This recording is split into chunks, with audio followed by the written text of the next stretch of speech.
नाम पर प्रॉपर्टी की नोटरी करने पर प्रतिबंध लगाया है। इस प्रतिबंध का विरोध तेज हो गया है। मंगलवार को स्टाम्प वेंडर और नोटरी अधिवक्ता कलेक्टर जनसुनवाई में पहुंचे। उनका कहना है कि केंद्र सरकार और सुप्रीम कोर्ट की गाइडलाइन में इस तरह का कोई उल्लेख नहीं है। 100 रुपए की स्टाम्प पर पक्षकार द्वारा सिर्फ डील की जाती है, लेकिन इसके बाद वे रजिस्ट्रार कार्यालय जाकर बाकायदा प्रक्रिया को पूरा करते हैं। तो मैंने माननीय कलेक्टर के सामने अपना एक नोटरी महोदय के सामने समक्ष हाथ में आकर एक प्रतिनिधित्व किया है और उसमें माननीय हाईकोर्ट और सुप्रीम कोर्ट के जजमेंट पेश की है, जिसमें कोर्ट ने कहा है कि कन्वेंस और एग्रीमेंट टू सेल में अंतर होता है। कन्वेंस वो होता है जिसमें कि पूरा प्रतिफल दे दिया जाता है, कब्जा दे दिया जाता है और जिसमें रजिस्ट्री की जाती है, तो वो स्वाभाविक है, वो अधिकार रजिस्ट्रार को है। लेकिन कई ऐसे मामले आते हैं जिसको नोटरी के सामने सिर्फ पक्षकार जाता है कि साहब हमने हमारा ये एग्रीमेंट कर लिया है, हमने इतना रुपए का लेन देन करा है, बाकी रुपए हम रजिस्ट्रार के सामने देंगे और रजिस्ट्री करा लेंगे। तो ऐसे दस्तावेज को नोटरीकरण से रोका नहीं जा सकता है। और नोटरियों को कंट्रोल करने का अधिकार माननीय कलेक्टर साहब को नहीं है, क्योंकि वो एक प्रशासनिक पोस्ट है, एक न्यायिक पोस्ट है, जिसका जो है वो निर्माण या जिनका अपॉइंटमेंट जो है वो गवर्नमेंट ऑफ इंडिया के द्वारा और विधि विभाग के द्वारा होता है।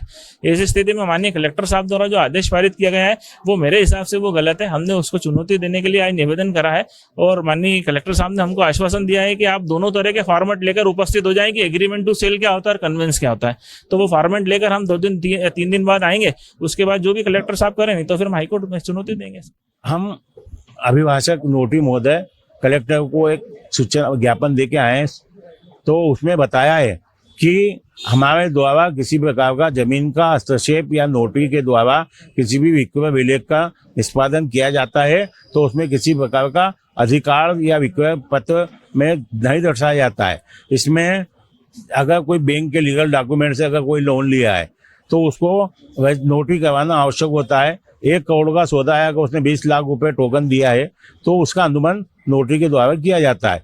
हमारे द्वारा किसी प्रकार का जैसे रजिस्ट्री में कब्जा दिया जाता है, चुकता पेमेंट दिया जाता है, इस प्रकार की नोटरी हमारे द्वारा नोटरियों के द्वारा नहीं की जाती है।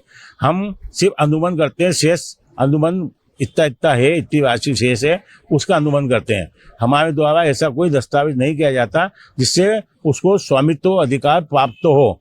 हमारे द्वारा सिर्फ दोनों पक्ष के बीच में जो लेन देन का अनुबंध हुआ है कि इतने का सौदा है, इस जमीन का सौदा है, वो इस टाइम पे हम रजिस्ट्री करवा लेंगे, इस बात का अनुबंध हमारे द्वारा किया जाता है।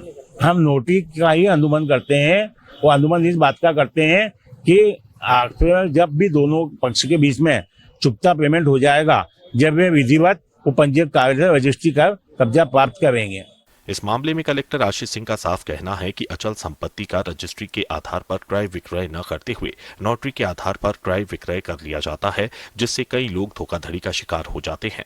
उन्होंने कहा कि इससे अवैध कॉलोनियों को भी बढ़ावा मिलता है। ऐसे में 100 रुपए के स्टाम्प पर होने वाली नोटरी पर प्रतिबंध आगे भी जारी रहेगा।